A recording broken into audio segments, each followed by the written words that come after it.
ask? Simply phonetics, the science of speech. That's my profession. Happy is a man who can make a living from his hobby. You can spot an Irishman or a Yorkshireman just by his brogue. I can place a man within 6 miles, within 2 miles in London, maybe 2 streets. Ashamed of himself, unmanly coward. But is there a living in that? Ah, yes, quite a fat one. This is an age of upstarts. Men begin in Kentish Town with £80 a year and end in Park Lane with 100,000. They want to drop Kentish Town, but every time they open their mouths, they give themselves away. Now, I can teach them. Let him mind his own business and leave a poor girl. Woman, cease this detestable boohooing instantly, or else seek the shelter of some other place of worship. I have a right to be here if I like, same as you.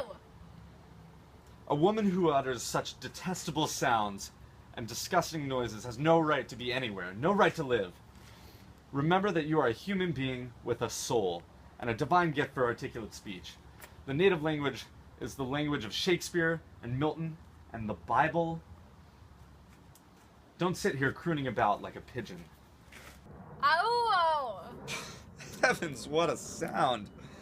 Oh. Ow, ow, ooh. Garn. You see this creature with her curbstone English, the English that will keep her in the gutter to the end of her days? Well, sir, in 3 months I could pass that girl off as a duchess at an ambassador's garden party. I could even get her a place as a lady's maid or shop assistant, which requires better English. That's the sort of thing I do for commercial millionaires. And on the profits of it, I do genuine scientific research with phonetics, and a little as a poet on Miltonic lines. I myself am a student of Indian dialects, and Are you? Are you familiar with Colonel Pickering, author of Spoken Sanskrit? I'm Colonel Pickering. So who are you? I'm Henry Higgins, author of Higgins' Universal Alphabet. I came from India to meet you. I was going to India to meet you. Where do you live? 27A Wimpole Street. Come and see me tomorrow.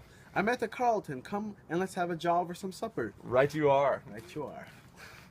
Buy a flower, kind gentleman. I'm short on my lodging. I really have any change. I'm sorry. Liar, you said you could change a half-crown. You want to be stuffed with nails, you ought. Take the whole blooming basket for 6 pence.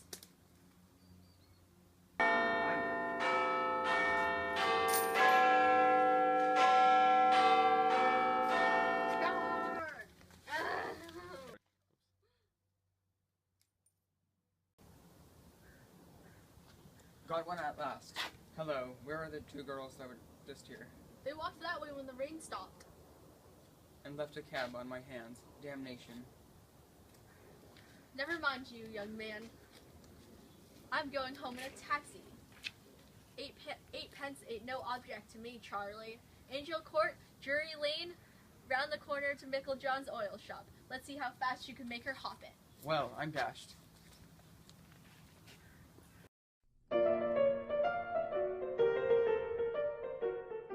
Ah, there's Professor Higgins. He'll tell us all about the wonderful young lady. What wonderful young lady? You know very well. There's been nothing like her since people stood in their chairs to look at Miss Dandry. Ah, there's Nepomuk. Have you found out all about the Doolittle lady? I found out all about her. She's a fraud. A fraud? Oh no! Yes, she cannot deceive me. Her name cannot be Doolittle. Why?